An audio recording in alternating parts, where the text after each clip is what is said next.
Mense wonder dikwels oor hulle verantwoordelikheid rondom die gee van tiendes.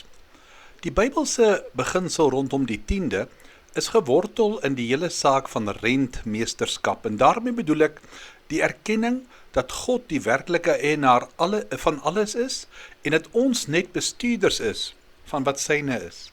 En daarom gaan ek 7 gedagtes met jou deel vandag. En die eerste is, Christene wil wys dat alles aan die Here behoort. Daarom gee hulle die eerste tiende van hulle inkomste aan hom.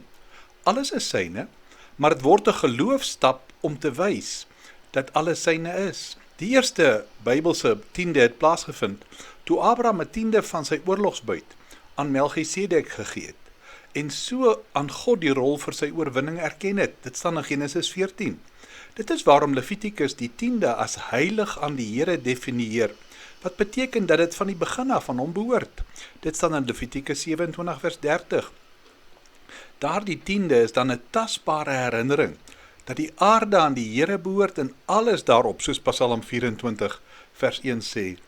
Die tweede gedagte, in die bekende tiende gedeelte van Maleagi 3 vers 8 tot 10 bestraf die Here vir Israel, omdat hulle hom van tiendes beroof het.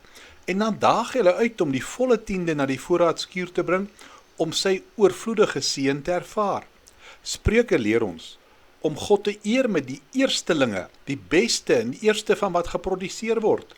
En dan beloof hy in Spreuke 3 vers 9 tot 10, die wysheidsliteratuur maak 'n sterk saak daarvan uit, om te sê, dat jou skure oorvol sal wees. Nou, die tiendes het alles te maak met ondersteuning. Ondersteuning sodat God se werk kan voortgaan.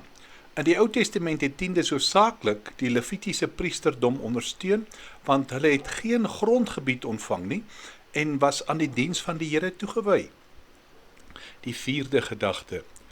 Terwyl die Ou Testament die gee van jou tiende as wet voorgeskryf het, beklemtoon die Nuwe Testament dat jy jouself moet verloon, die tweede myl vrywillig en met blymoedigheid moet loop.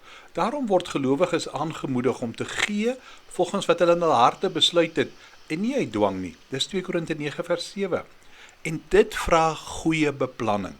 Die vroeë kerk was aangemoedig om die eerste dag van die week op sy te sit, 'n sekere bedrag geld. Die 5de gedagte. Die Here het die praktyk van die tiendes bevestig, maar hy het ons gewaarsku dat dit jou nie mag bring om belangrike sake soos omgee, barmhartigheid en hulpverlening te verwaarloos met die gedagte dat jy klaar jou tiende gegee het nie. Die Here Jesus het daardie arm weduwee geprys. Dis die 6de gedagte. Hy het gesien dat sy 2 geldstukke, klein geldstukkies, ingegooi het. En dan sê hy in Markus 12, sy het meer gegee as almal, want sy het alles gegee wat sy gehad het. En daarom sê ons die 7de gedagte, dat die belofte van Matteus 6 vers 33 is 'n vaste beginsel oor ons finansies.